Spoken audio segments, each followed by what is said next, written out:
Hello guys, आप देख रहे हैं टाइम टेक और आज मैं आपको बताऊंगा world richest person Elon Musk के बारे में।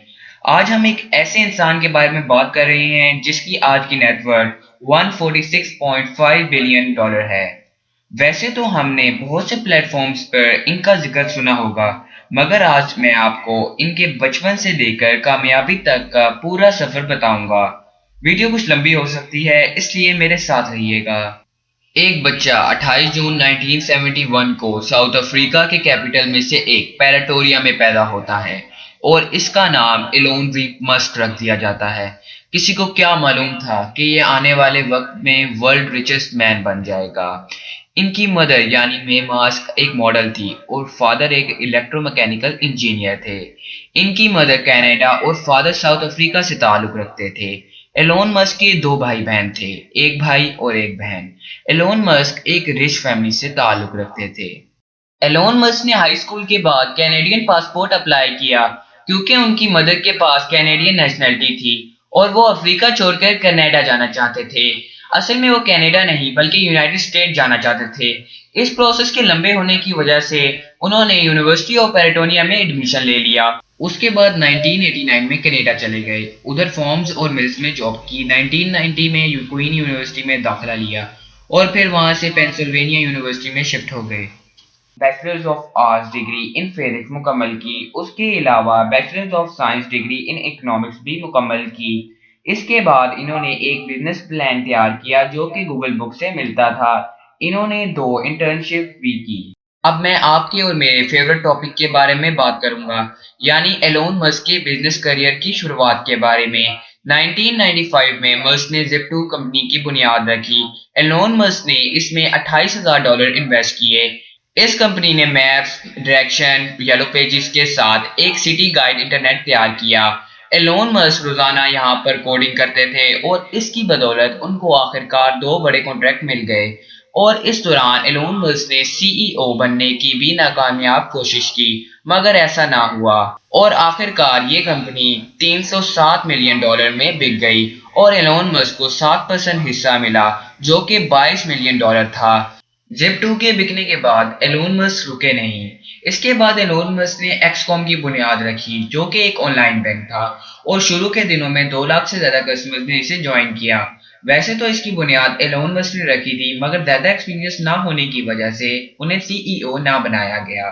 2000 में एक्सकॉम को मुकाबले से बचाने के लिए एलोन मस्क ने पेपाल के साथ इत्तेहाद किया, जो उस वक्त की मशहूर और बड़ी कंपनी थी। कुछ मसाइल की वजह से पेपाल के मालिकों ने इसे बेचने का फैसला किया और एलोन मस्क जो इस कंपनी के हाईएस्ट शेयर होल्डर थे उन्हें $11.72 बिलियन मिले और 2017 में इन्होंने एक्सकॉम को दोबारा खरीद लिया और 2001 में एलोन मस्क ने एक नया सफर शुरू किया। एलोन मस्क ने मार्स पे बेस कैंप बनाने के लिए फंड जमा करना शुरू कर दिया। इस प्रोजेक्ट को मुकम्मल करने के लिए एलोन मस्क को कुछ रॉकेट्स भी चाहिए थे, जिसके लिए उन्होंने बहुत सी कंपनी से बात की, पर उन सब ने बहुत रकम बताई। इसीलिए एलोन मस्क ने अपनी पहली प्राइवेट स्पेस कंपनी बनाने के बारे में सोचा, जिसका नाम उन्होंने स्पेस एक्स रखा। इसके ऊपर एलोन मस्क ने $100 बिलियन की इन्वेस्टमेंट की और इस कंपनी की शुरुआत 2002 में हुई। स्पेसएक्स ने 2006 में फैल्कन 1 रॉकेट के पहले लॉन्च की कोशिश की, पर 2 और नाकामयाबियों के बाद 2008 में फैल्कन 1 को कामयाबी मिल गई।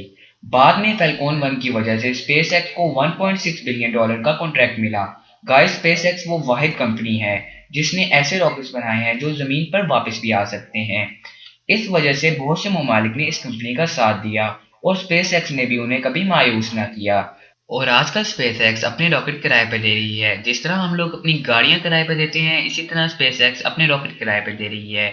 स्पेसएक्स ने लो अर्थ ऑर्बिटर सैटेलाइट्स डेवलप की हैं, जिससे पूरी दुनिया को इंटरनेट फराहम किया जा सकता है और एलोन मस्क ने इस इंटरनेट को फ्री ऑफ कॉस्ट रखा है।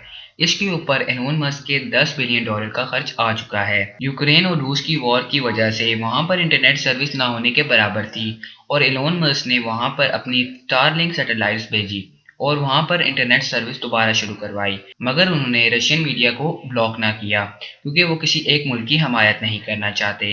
ایلون مسک انٹرنیٹ کو صرف ایک ملک کا حق نہیں سمجھتے بلکہ پوری دنیا کا حق سمجھتے ہیں۔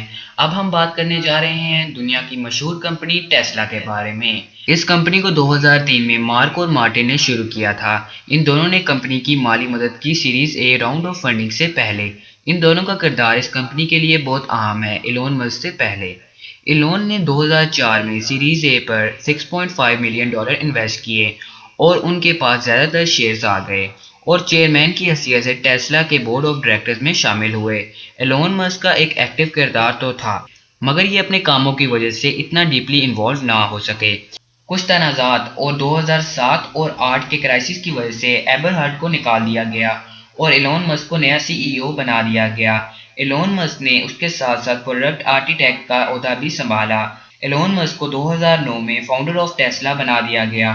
2019 تک ایلون مسک عالمی سطح پر کسی بھی آٹو موبائل مینوفیکچرنگ کمپنی کے سب سے طویل یعنی زیادہ مدت کے سی ای او رہے۔ 2008 میں ٹیسلا نے پہلی الیکٹرک سپورٹس کار بنائی۔ اس کے ساتھ ساتھ یہ پہلی لیتھیم سیل استعمال کرنے والی کار بھی بنی۔ ٹیسلا نے اس کے بعد آسمان کی بلندیوں کو چھو لیا اور 2021 میں پہلی ایسی الیکٹرک کار کمپنی بنی جس نے 1 ملین یونٹ سیل کیے۔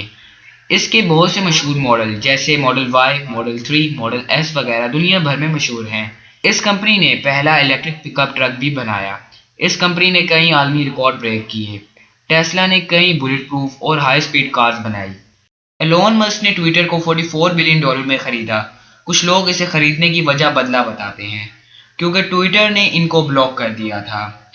ان کے ایک ٹویٹ کی وجہ سے ان کی اپنی ہی کمپنی کو بہت بڑا لاس اٹھانا پڑا اور اس کے بعد ٹویٹر کے مالک نے انہیں بین کر دیا اور اس کے کچھ ہی ٹائم کے بعد ایلون مسک نے اسے خریدنے کی خواہش ظاہر کی اور آخرکار خرید ہی لیا۔